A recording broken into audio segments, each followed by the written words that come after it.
Takbo, Lina. Iyon lang ang tanging salitang paulit-ulit na umuugong sa kanyang isipan. Takbo. Huwag kang lilingon. Bawat patak ng malakas na ulan ay parang mga karayom na tumutusok sa kanyang balat. Malamig, masakit, pero wala itong panama sa hapdi ng pasa sa kanyang pisngi. Isang madilim na alaalang iniwan ni Javier, ilang oras lamang ang nakalipas. Nanginginig ang kanyang mga binti. Naghahabol siya ng hininga. Sumilong siya sa isang waiting shed na tanging liwanag lamang mula sa poste ang nagbibigay ilaw.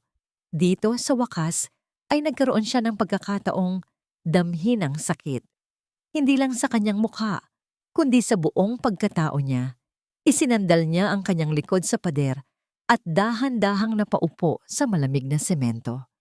Wala siyang dalang kahit ano, maliban sa isang mumurahing cellphone na binili niya kanina at ang lukot-lukot na liham sa loob ng kanyang bulsa. Kinapa niya ito. Ang papel ay medyo basa na rin dahil sa ulan. Pero ito na lang ang natitirang pag-asa niya. Dahan-dahan niyang binuklat ang sulat mula sa kanyang yumaong kaibigan na si Marisol. Kahit sa dilim, kabisado na niya ang bawat salitang nakasulat dito. Lina, kung binabasa mo ito, ibig sabihin wala na ako. Huwag kang iiyak, ha? Alam kong matatag ka. May isa lang akong hihilingin sa'yo, kaibigan. Isang pangako. Alagaan mo sila para sa akin. Ang mga anak ko. Si Leo at si Lia. Ikaw lang ang pinagkakatiwalaan ko. Isang butil ng luha ang pumatak mula sa kanyang mata, humalo sa tubig ulan sa kanyang pisngi. Isang pangako. Iyon ang dahilan kung bakit siya tumakbo. Iyon ang dahilan kung bakit kailangan niyang magpatuloy. Tiningnan niya ang address na nakasulat sa ibaba ng liham. De Villa Mansion, Number 8 Acacia Street, Forbes Park. Humugot siya ng malalim na hininga. Tinuyo niya ang kanyang mga luha gamit ang likod ng kanyang kamay. Tumayo siya at muling hinarap ang walang tigil na buhos ng ulan. Hindi na para tumakas, kundi para tuparin ang isang sagradong pangako. Ang De Villa Mansion ay hindi isang bahay. Isa itong palasyo na napapalibutan ng napakataas na pader. Ang itim na bakal na tarangkahan nito ay tila isang dambuhalang nagbabantay. May halo ng takot at pagkamangha siyang nag-doorbell. Isang intercom ang tumunog. Yes? Isang boses ng matandang lalaki ang nagtanong. Formal at walang emosyon. Ako po si Lina Reyes. Nandito po ako para mag-apply sa trabahong yaya. Sabi niya, sinisikap na huwag manginig ang boses. Ilang sandaling katahimikan. Maghintay ka, sabi ng boses. Bumukas ang maliit na pinto sa gilid ng malaking gate. Isang lalaking nasa edad 50, nakasuot ng uniforme ng isang mayordomo, ang sumalubong sa kanya. Tiningnan siya nito mula ulo hanggang paa. Kitang-kita niya ang pagtataka at bahagyang pagkadismaya sa mga mata nito nang makita ang kanyang basang damit at ang namumuong pasa sa kanyang pisngi. Sumunod ka sa akin, malamig na utos nito. Dinala siya sa isang maliit na opisina malapit sa entrance. Ang bawat sulok ng lugar ay sumisigaw ng karangyaan. Malayo sa mundong pinanggalingan niya. Malayo sa mundong tinakasan niya. Maupo ka, sabi ng mayordomo na nagpakilalang si Manong Ricardo. Hindi kami basta-basta tumatanggap ng walk-in applicants. May resume ka ba? Umiling si Lina. Wala po, sir. Pero kaibigan po ako ni Marisol. Sa pagbanggit ng pangalan, bahagyang nagbago ang ekspresyon ni Manong Ricardo na wala ang pagiging trikto na palitan ng bahagyang lungkot. Kilala mo si Mama Marisol? Opo. Matalik na magkaibigan po kami. Tumango-tango ito, tila nag-iisip. Maghintay ka dito. Kakausapin ko si Sir Marco. Naiwan siyang mag-isa sa silid. Ang tibok ng kanyang puso ay halos bumasag sa katahimikan. Paano kung hindi siya tanggapin? Saan siya pupunta? Ilang minuto ang nakalipas. Bumukas ang pinto. Pumasok ang isang matangkad na lalaki. Nakasuot ito ng mamahaling business suit. Ang buhok nito ay maayos na nakasandal Ngunit ang mga mata nito, may lungkot at lamig na hindi maitago.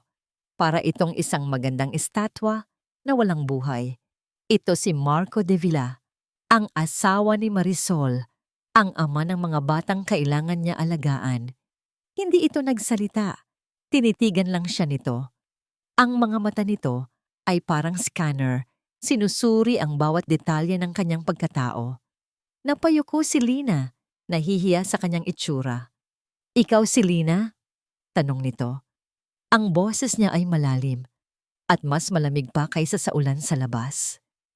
Oo po, sir. Nauutal niyang sagot. Naglakad ito palapit. Tumayo ito sa harap niya at naramdaman niya kung gaano ito kataas at kapangyarihan.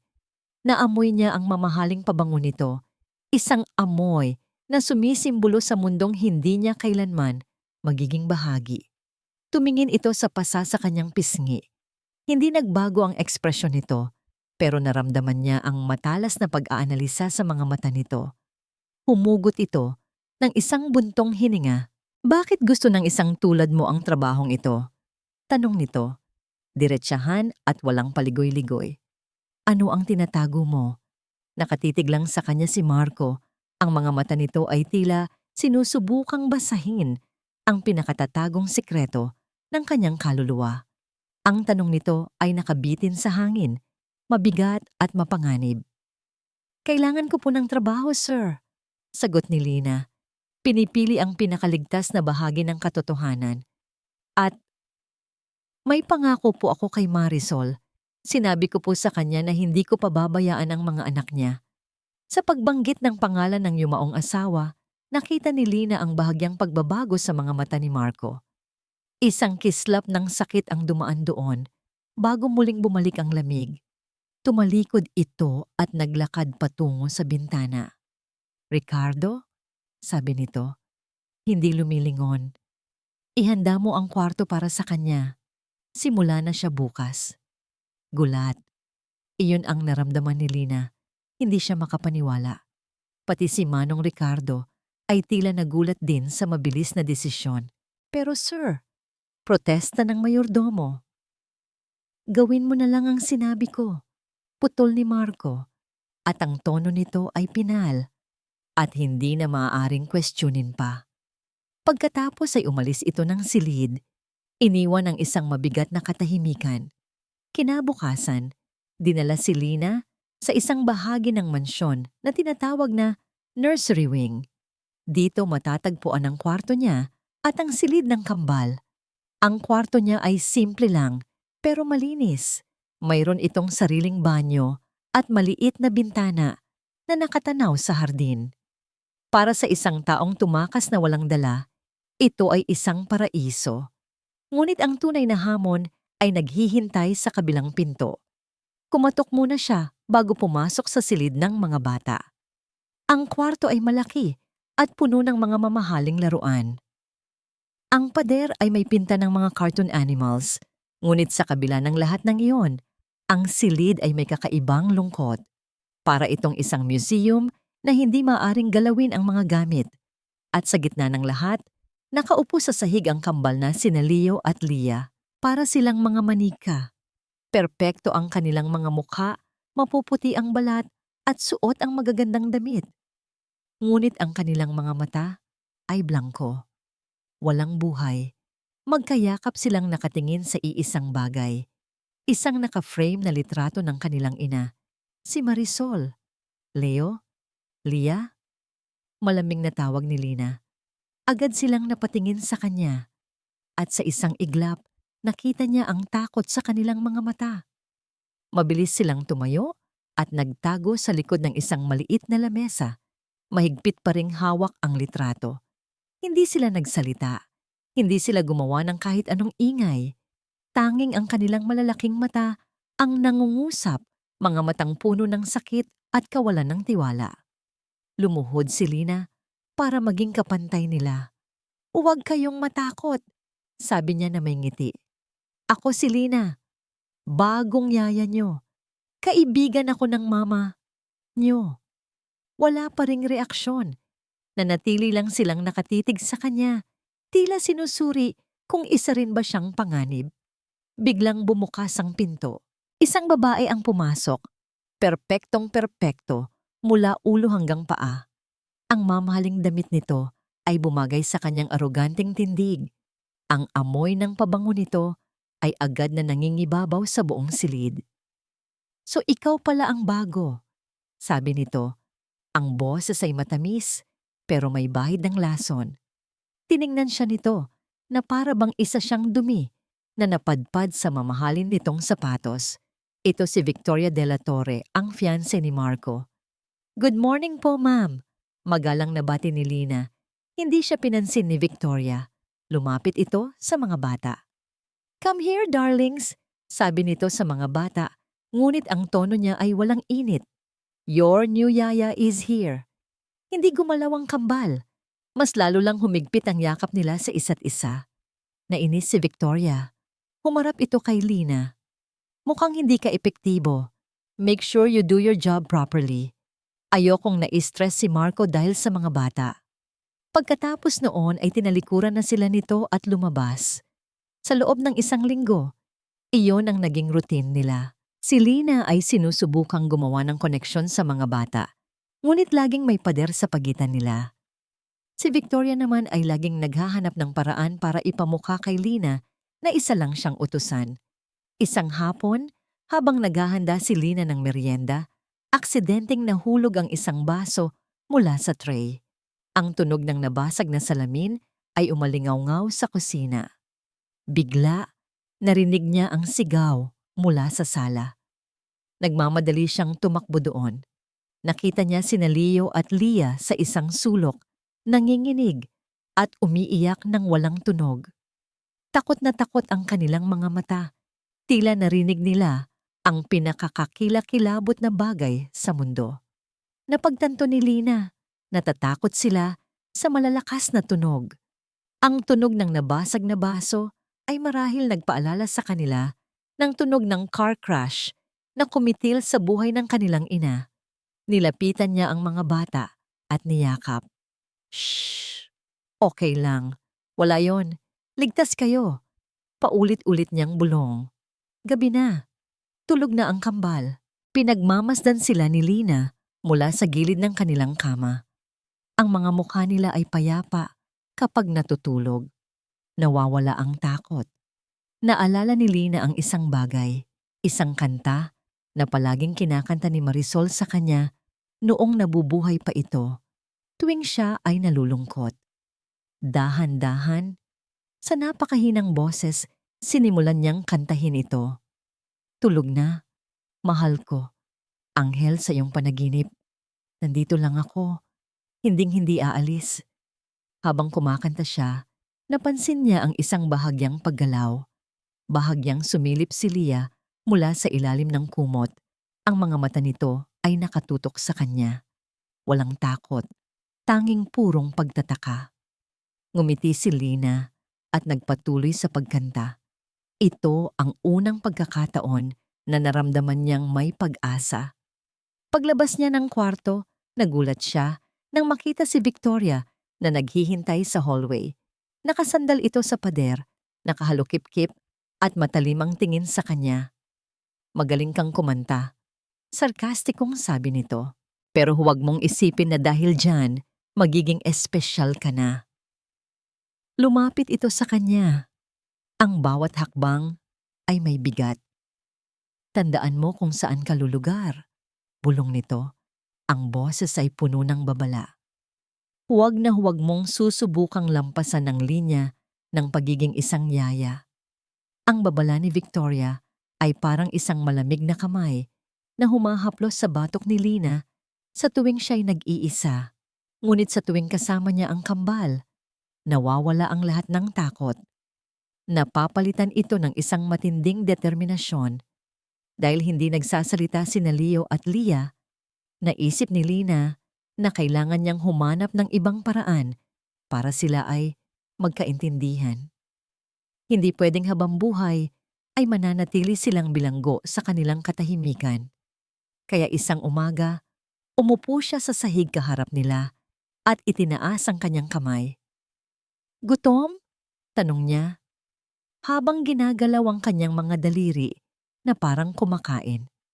Nagkatinginan lang ang kambal, blanko ang mga mukha.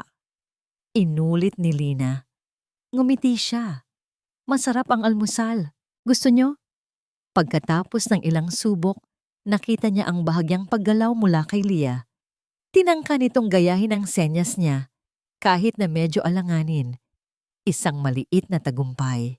Naging parte na yon ng kanilang araw-araw na gawain. Tinuruan sila ni Lina ng mga simpleng senyas, masaya, malungkot, tubig, laro. Para silang maliliit na ibon na nagsisimula palang matutong lumipad, at si Lina ang nagsisilbing gabay nila. Isang hapon, naisipan niyang ilabas ang mga bata sa hardin. Matagal na silang hindi nakakalabas ng kanilang silid. Noong una ay takot sila, pero nang makita nila ang mga paru-paro at makukulay na bulaklak, unti-unting nawala ang kanilang kaba. May isang maliit na patch ng lupa doon na walang tanim. Kumuha si Lina ng maliit na pala at nagsimulang magbungkal. Nakiusyoso ang kambal. Ipinakita niya sa kanila kung paano magtanim ng isang maliit na buto ng sunflower sa gitna ng kanilang paglalaro.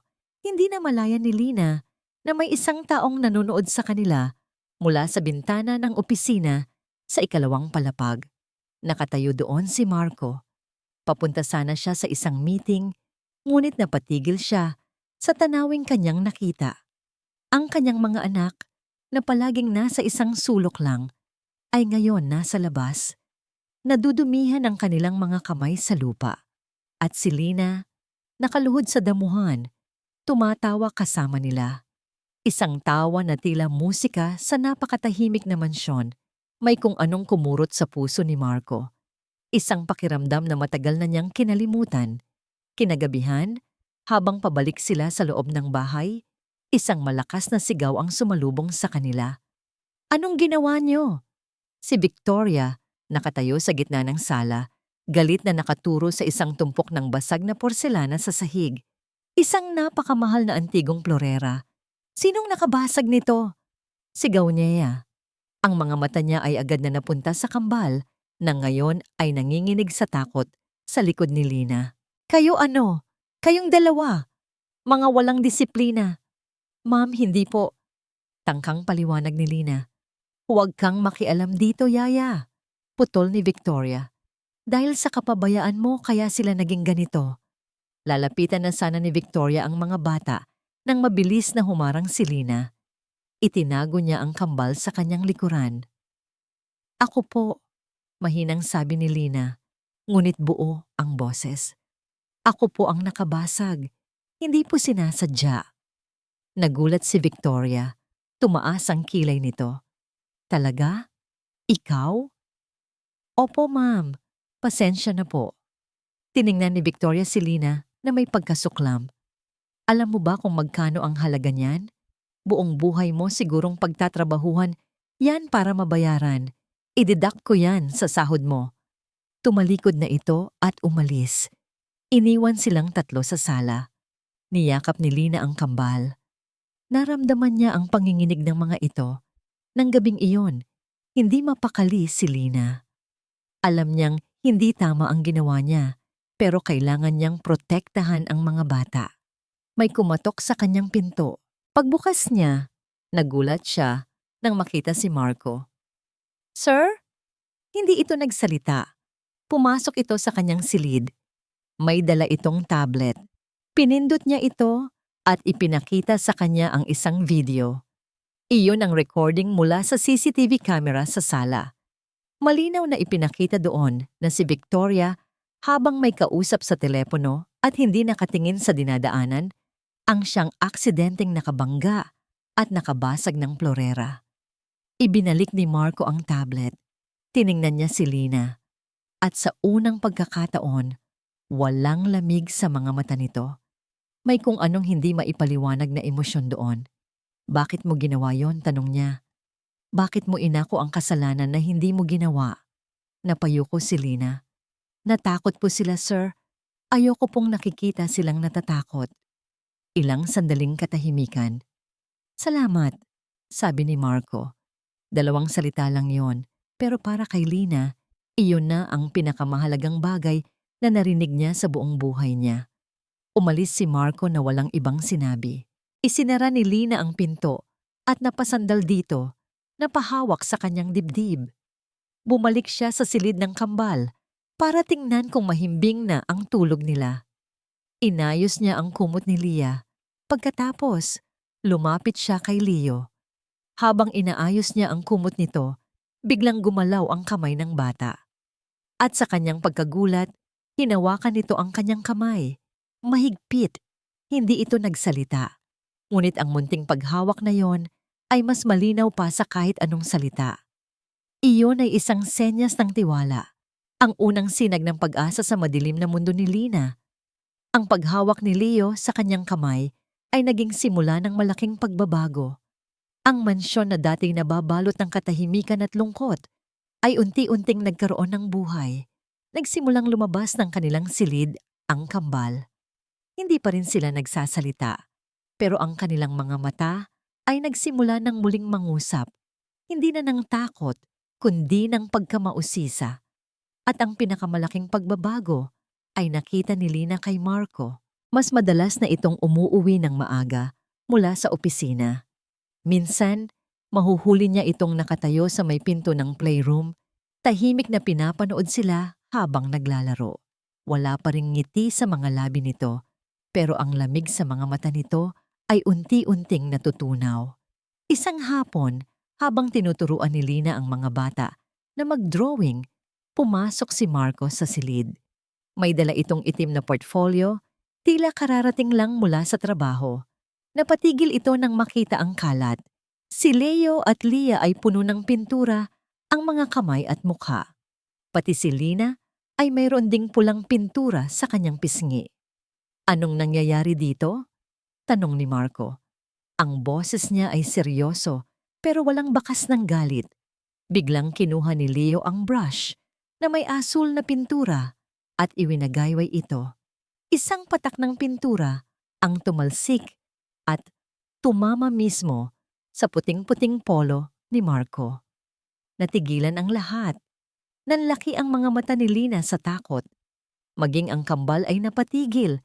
Tila inaasahan ang isang malakas na sigaw, pero walang sigaw na dumating. Dahan-dahang tiningnan ni Marco ang mantsa sa kanyang damit. Pagkatapos, tiningnan niya ang gulat na mukha ni Leo. At pagkatapos, isang bagay na himala ang nangyari. Isang maliit na ngiti ang sumilay sa mga labi ni Marco. Isang totoong nangiti at kasunod niyon, isang mahinang tawa. Sa sobrang gulat ni Lina, hindi niya napigilang mapangiti rin. At di nagtagal, pareho na silang tumatawa. Ang tawa nila ay umumalingaw-ngaw sa buong silid. Isang tunog na matagal nang hindi naririnig sa loob ng bahay na yon. "Pasensya na po, sir," sabi ni Lina habang pinipigilan ng tawa. Kumuha siya ng basang bimpo. "Tatanggalin ko po." Lumapit siya kay Marco. Habang marahan niyang pinupunasan ng pintura, hindi niya namalaya na napakalapit na pala ng kanilang mga mukha. Naamoy niya ulit ang pabango nito. Naramdaman niya ang init ng katawan nito. Nang magtama ang kanilang mga mata, biglang tumigil ang mundo. Sa parehong sandali, iniabot ni Marco ang kamay para kunin ang bimpo. Ngunit sa halip na ang bimpo, ang kamay ni Lina ang nahawakan nito. Isang kuryente ang tila dumaloy sa buong katawan ni Lina. Mainit. Nakakakaba. Agad niyang binawi ang kanyang kamay at naramdaman niya ang pamumula ng kanyang mga pisngi. Ako na po," nauutal niyang sabi at mabilis na nag-iwas ng tingin. Ang mga ganitong eksena ay hindi nakaligtas sa matalas na mga mata ni Victoria. Nakikita niya ang pagbabago. Nararamdaman niya ang paglayo ni Marco. At ang lahat ng yon ay nagsimula nang dumating ang yaya na yon. Kaya gumawa siya ng hakbang. Sa isang madilim at mamahaling coffee shop, kinausap niya ang isang lalaking may kaduda-dudang reputasyon, isang private investigator. "Gusto kong malaman ang lahat tungkol sa kanya," utos ni Victoria. habang inilalatag ang isang litratong palihim niyang kinunnan kay Lina. Lina Reyes, hanapin mo ang lahat ng dumi na pwede mong makita. Walang imposible sa pera. Tumango ang lalaki. Masusunod, ma'am. Samantala, sa mansyon, habang mahimbing na natutulog ang mga bata, nagpasya si Lina na tumawag sa kanyang nag-iisang kamag-anak, isang matandang tiyahin sa probinsya, para lang kumustahin ito. Habang nagriring ang telepono, isang tawag ang biglang pumasok. Unknown number. Kinabahan si Lina, pero sinagot niya ito. Baka emergency. Hello?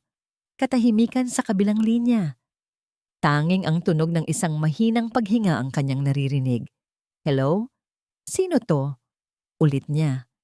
Biglang, isang malamig na boses ng lalaki ang nagsalita. Isang boses mula sa kanyang pinakamasamang bangungot. Isabela? Parang binuhusan ng nagyayelong tubig si Lina. Ang cellphone ay biglang nabitawan niya.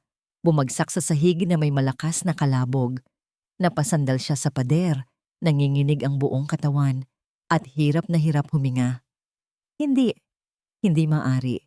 Sa kabilang dako ng syudad, nakaupo si Victoria sa kanyang kotse habang kausap sa telepono ang investigator. Ano na? May nahanap ka na ba? Iritableng tanong niya. Opo, ma'am. Pero may problema. Sagot ng lalaki sa kabilang linya. Anong problema?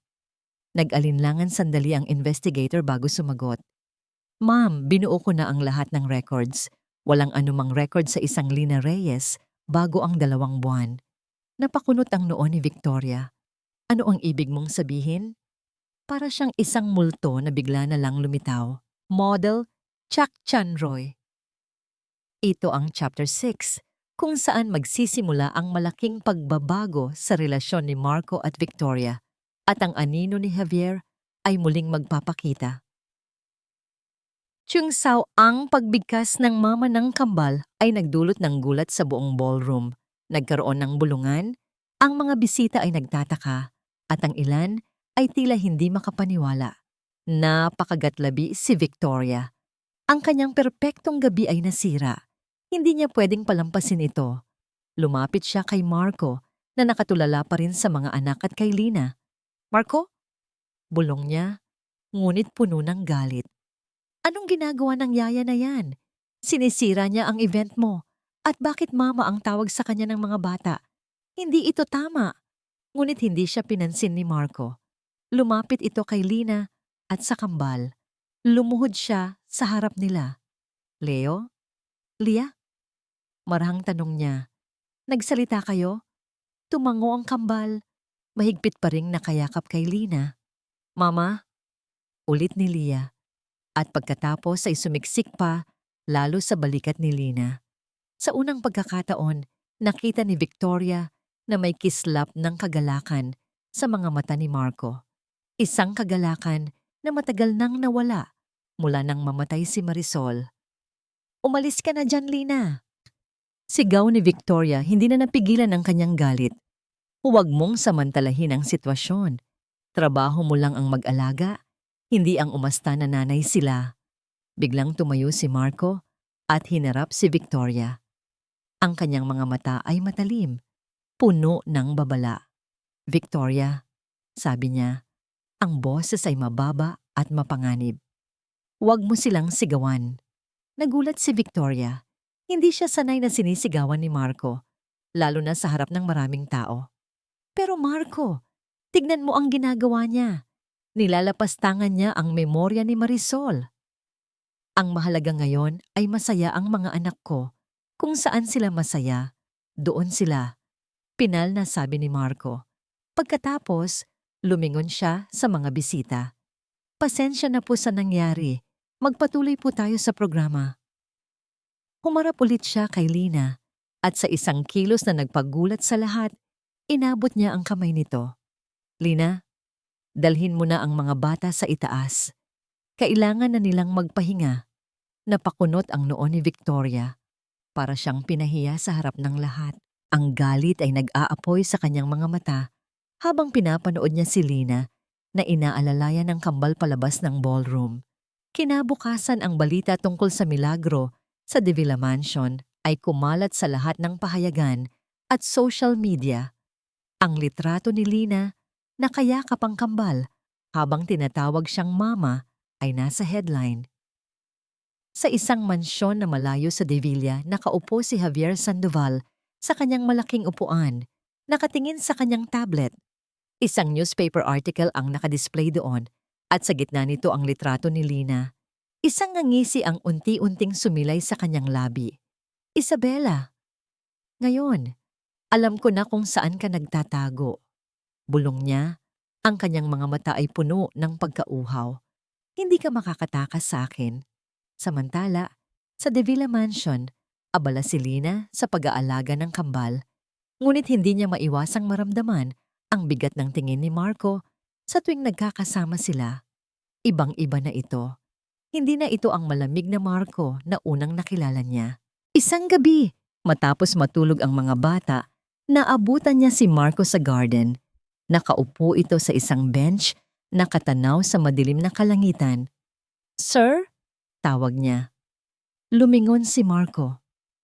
"Lina." Lumapit si Lina at umupo sa tabi niya, ngunit nagpanatili ng distansya. "Salamat," sabi ni Marco. "Salamat sa pagpapasaya mo sa mga anak ko. Matagal na silang hindi naging ganyan." "Wala po yun, sir," sagot ni Lina. "Mahal ko po sila." "Alam ko," sabi ni Marco. Tumingin ito sa kanya. Ang mga mata nito ay puno ng emosyon. "Pero kailangan nating pag-usapan ang nangyari sa party at ang pagtawag nilang mama sa'yo." Hindi siya makasagot. "Sinabi mo na kailangan kang umalis. May kinalaman ba ito sa nakaraan mo? Sa pasa sa pisngi mo?" Sunod-sunod na tanong ni Marco. "Sino ka ba talaga, Lina?" Naiipit si Lina. Kailangan niyang magsinungaling para protektahan ang kanyang sarili at ang mga bata. "Sir, ako po si Lina Reyes. Yan po ang totoo," pilit niyang sabi, kahit na ang puso niya ay parang babasag. "Ang nakaraan ko ay isang masakit na bahagi na gusto ko nang kalimutan, pero wala po akong masamang balak." Tiningnan siya ni Marco ng matagal. May pagdududa sa kanyang mga mata, pero may tiwala rin. Sa huli, tumango lang ito. "Sige, kung ayaw mong pag-usapan, hindi kita pipilitin," sabi ni Marco.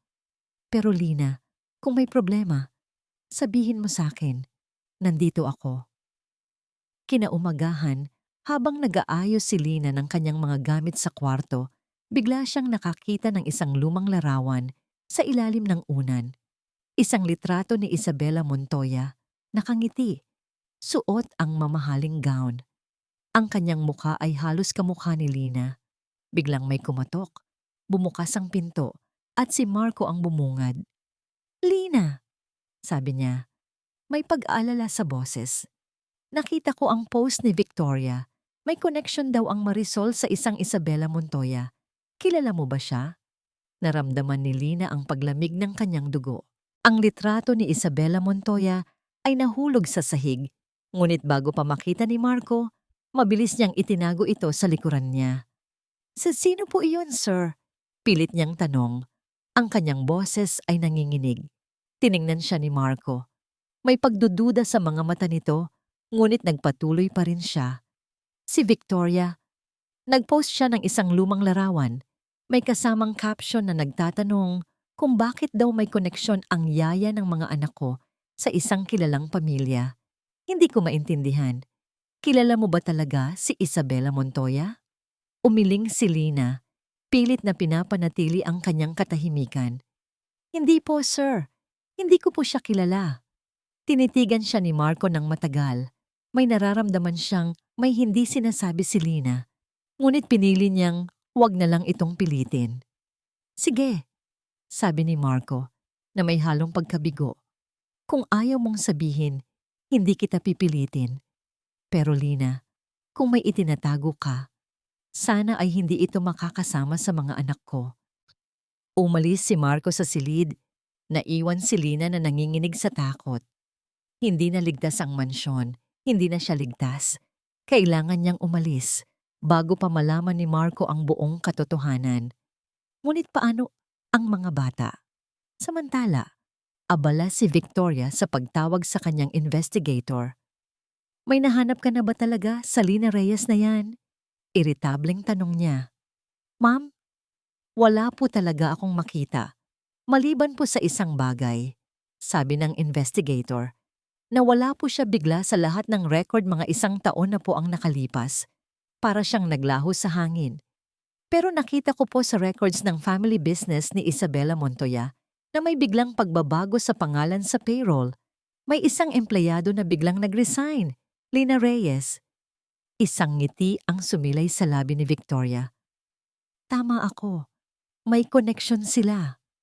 Ang investigator ay nag-alangan. Ma'am, may isang importanteng impormasyon pa po.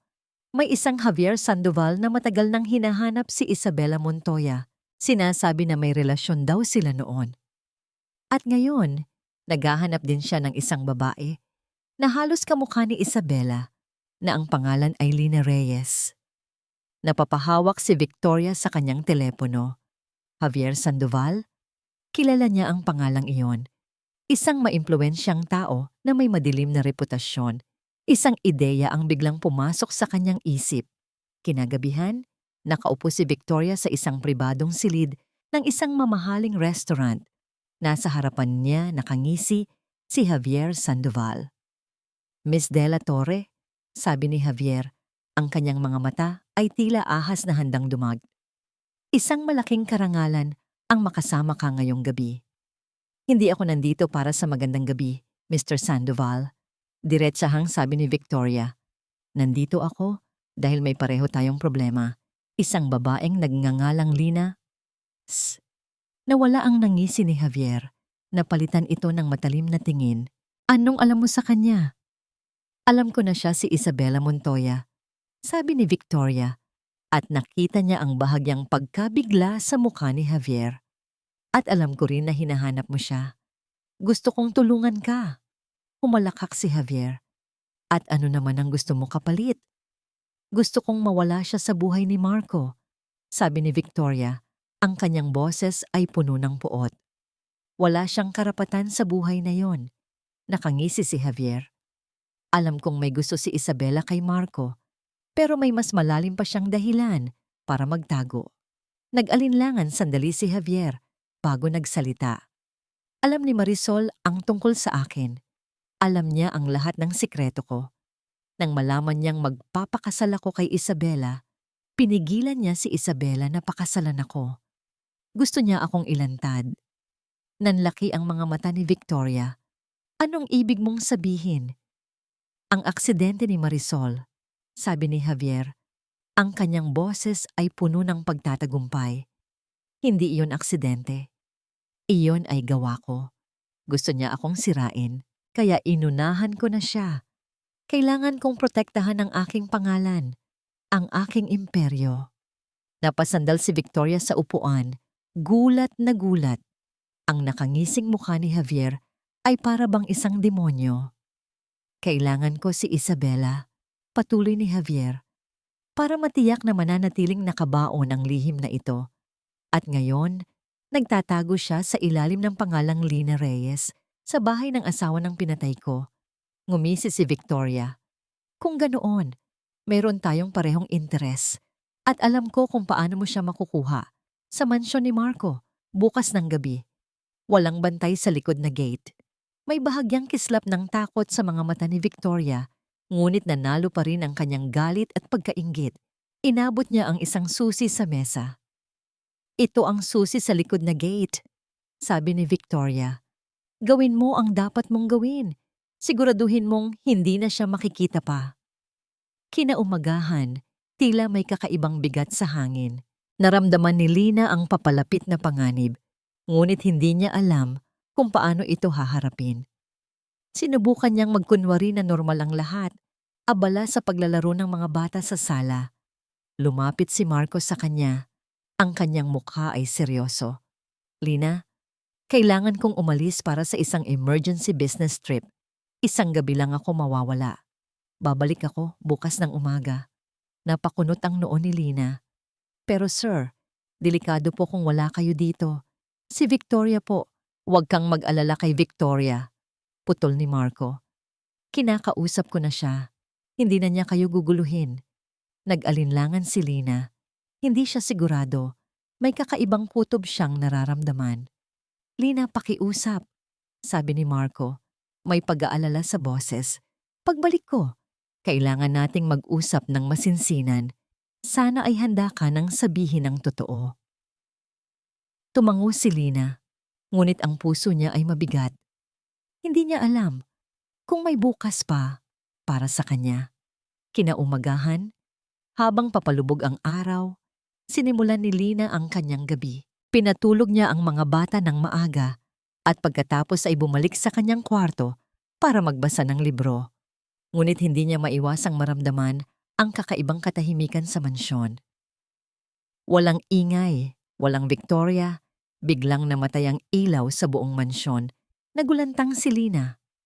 Agad siyang tumayo. Hello? May tao ba dyan? Wala. Tanging ang malalim na katahimikan ang sumagot. Dahan-dahan siyang lumabas ng kwarto. Hinawakan niya ang kanyang dibdib. Ang tibok ng kanyang puso ay halos bumasag sa kanyang dibdib. May kakaiba. Narinig niya ang isang tunog mula sa silid ng kambal. Mabilis siyang tumakbo doon. Pagbukas niya ng pinto, nakita niya si Leo at Lia na nakaupo sa kama. Takot na takot. Mama, tawag ni Lia, mahina. Biglang may humawak sa kanyang balikat mula sa likuran. Isabela. Isang malamig na boses ang bumulong sa kanyang tenga. Napasigaw si Lina. Mabilis siyang lumingon at nakita niya si Javier Sandoval. Nakangisi ito sa dilim. Ang kanyang mga mata ay nagnininga sa kasamaan. Hindi ka pa rin nagbabago, Isabela. Sabi nito, ang kanyang kamay ay mahigpit na humawak sa braso niya. Ang galing mong magtago. Anong ginagawa mo dito? Sigaw ni Lina. Pilit na kumakawala sa hawak nito. Umalis ka! Huwag mong guluhin ang mga bata. Nagulat ang kambal. Nagsimula silang umiyak ng walang tunog. Takot na takot sa nakikita. Shh! Wala yan, anak, sabi ni Javier. Ang ngisi ay lumawak. Kukunin lang natin ang mama mo. Sasama ka sa akin. Hindi. Hindi niya hahayaan. Hindi niya hahayaan na masira ni Javier ang buhay ng mga bata. Mabilis siyang kumawala sa hawak ni Javier at itinulak ito. Tumakbo siya patungo sa kambal at niyakap. Takbo, Leo! Lia! Sigaw niya. Takbo! Hinila niya ang mga bata at tumakbo palabas ng silid. Nagtakbuhan sila sa madilim na hallway, ngunit ramdam ni Lina ang mga yapak ni Javier sa likuran nila. Bigla, nadapa si Lina. Nahulog ang kambal at sa kanilang pagbagsak, aksidente silang napasok sa opisina ni Marco. Walang ilaw doon, ngunit nang bumukas ang pinto, agad na nakita ni Lina ang isang bagay sa mesa ni Marco. Isang importanteng folder na may nakasulat na Top Secret. Nagmamadali siyang tumayo at niyakap ang kambal. Ngunit huli na ang lahat. Biglang bumukas ang pinto ng opisina. At sa liwanag mula sa labas, nakita ni Lina si Marco. Kasama niya si Victoria. Ang mga mata ni Marco ay nanlaki sa gulat. Nakita niya ang eksena. Ang opisina ay nagulo. Ang mga bata ay umiiyak at si Lina ay nakahawak sa kanyang mga braso. Sa sahig, malapit sa kanya, ang folder na may nakasulat na Top Secret ay nakakalat at tila galing sa kanyang bag. Lina, bulong ni Marco. Ang kanyang boses ay hindi makapaniwala. Lumapit si Victoria kay Marco. Ang mukha niya ay puno ng pagkukunwari. Marco, tingnan mo. Sinusubukan niyang kunin ang mga confidential files mo. At tingnan mo ang mga bata. Sinusubukan niyang kidnapin sila. Napasigaw si Lina. Hindi. Hindi totoo yan. Bakit mo ginagawa ito, Lina? Tanong ni Marco. Ang kanyang mga mata ay puno ng sakit at pagtataksil. Kinuha mo ang tiwala ko. Kinuha mo ang tiwala ng mga anak ko. Lumapit si Javier mula sa likuran ni Lina, nagkukunwaring inosente. Pasensya na, Mr. De Villa. Hinahanap ko lang ang aking fiancé. Hindi ko alam na nandito siya. Mukhang may ginagawa siyang masama. Niyakap ni Victoria si Marco. Umalis ka na, Lina. Ayoko nang makita ang pagmumukha mo dito. Layuan mo ang Marco ko at ang mga anak ko. Ang mga salita ni Victoria ay parang milyon-milyong karayom na tumusok sa puso ni Lina. Ngunit ang pinakamasakit ay ang mga mata ni Marco. Puno ng pagkadismaya at pagtataksil. Hindi na siya makapagpaliwanag. Wala nang maniniwala sa kanya. Lumabas ka. Malamig na sabi ni Marco. Ang kanyang boses ay walang emosyon. Umalis ka sa bahay ko. Napakagatlabi si Lina. Tiningnan niya ang kambal na umiiyak sa takot. Niyakap niya sila ng mahigpit sa huling pagkakataon. Pagkatapos, tumalikod siya at lumabas ng mansyon. Lumabas siya sa madilim na kalsada. Walang dala, walang pag-asa. Ang ulan ay malakas na bumuhos at ang bawat patak ay parang luha sa kanyang mga mata. Naramdaman niya ang pagkatalo. Lahat ay nawala na. Ang kanyang pag-asa, ang kanyang pamilya, ang kanyang sarili. Sa tapat ng mansyon, may isang itim na kotse na naghihintay. Bumukas ang pinto nito at sa loob, nakangisi si Javier. Ang pagitan ng mansyon at ng itim na sasakyan ay tila isang walang katapusang agwat. Bawat patak ng ulan ay nagdadala ng kirot. Bawat yapak ay pagtalikod sa isang pangarap na muntik ng magkatotoo. Nakangisi si Javier sa loob ng sasakyan, isang ngising puno ng pagtatagumpay at kasamaan. Walang pagpipilian si Lina. Pumasok siya sa sasakyan, ngunit sa sandaling iyon, sa loob ng sasakyan, isang bagay ang nagbago. Sige, dalhin mo ako. Malamig na sabi ni Lina. Ang kanyang boses ay hindi na nanginginig. Ang mga luha sa kanyang mga mata ay natuyo at napalitan ng isang apoy ng determinasyon. Dalhin mo ako kung saan mo gusto, pero tapos na ang pagtakas ko. Nagulat si Javier. Hindi niya inaasahan ang ganoong reaksyon. Anong sinasabi mo? Tumingin si Lina sa kanya. Ang kanyang mga mata ay matalim. Tapos na ang pagtatago ni Lina. Ngayon, oras na para bumalik si Isabela Montoya. Sa mansyon ng De Villa matapos umalis si Lina, ang katahimikan ay bumalik. Ngunit mas mabigat ito kaysa dati. Ang kambal ay patuloy na umiiyak at kahit anong gawin ni Victoria, hindi sila mapatahan. Nagsimulang magduda si Marco. Ang mga salita ni Victoria ay tila nagkakaroon ng butas. Ang mga bata na nagsalita na ulit ay muling nanahimik at mas malala pa ang kanilang kalagayan. Naalala niya ang mga salita ni Lina. Hindi po totoo yan. Naalala niya ang mga senyas ng pagmamahal ni Lina sa mga bata. Ang mga ngiti, ang mga tawa. Hindi iyon kayang gawin ng isang taong may masamang balak. Agad siyang bumalik sa opisina. Pinanood niya ang CCTV footage ng gabi. At doon, nakita niya ang lahat. Nakita niya si Javier na pumasok sa mansyon mula sa likod na gate. Nakita niya si Victoria na may kakaibang kinukuhanan sa kanyang desk. Nakita niya ang pagtulak ni Victoria kay Lina para mahulog ang mga file. Naramdaman niya ang matinding galit. Siya ay niloko. Ang kanyang mga anak ay inilagay sa panganib. At si Lina, pinagdudahan niya si Lina. Nagmamadali siyang lumabas ng mansyon. Kailangan niyang hanapin si Lina. Kailangan niyang ayusin ang lahat. Samantala, sa isang high-end hotel suite, isang bagong kabanata ang nagsimula. Nakatayo si Isabela Montoya sa harap ng malaking salamin. Ang kanyang buhok ay maayos na nakasalansan. Ang kanyang mukha ay maayos na may makeup. At suot niya ang isang eleganteng business suit. Wala na ang pasa sa kanyang pisngi. Ang mga mata niya ay puno ng kapangyarihan at determinasyon. Ang Lina na takot ay wala na. Ang Isabela Montoya ay bumalik. May kumatok sa pinto. Isang matandang abogado ang pumasok kasama ang 2 bodyguards. Miss Montoya, handa na po ang lahat. sabi ng abogado. Nakaschedule na po ang press conference bukas ng umaga.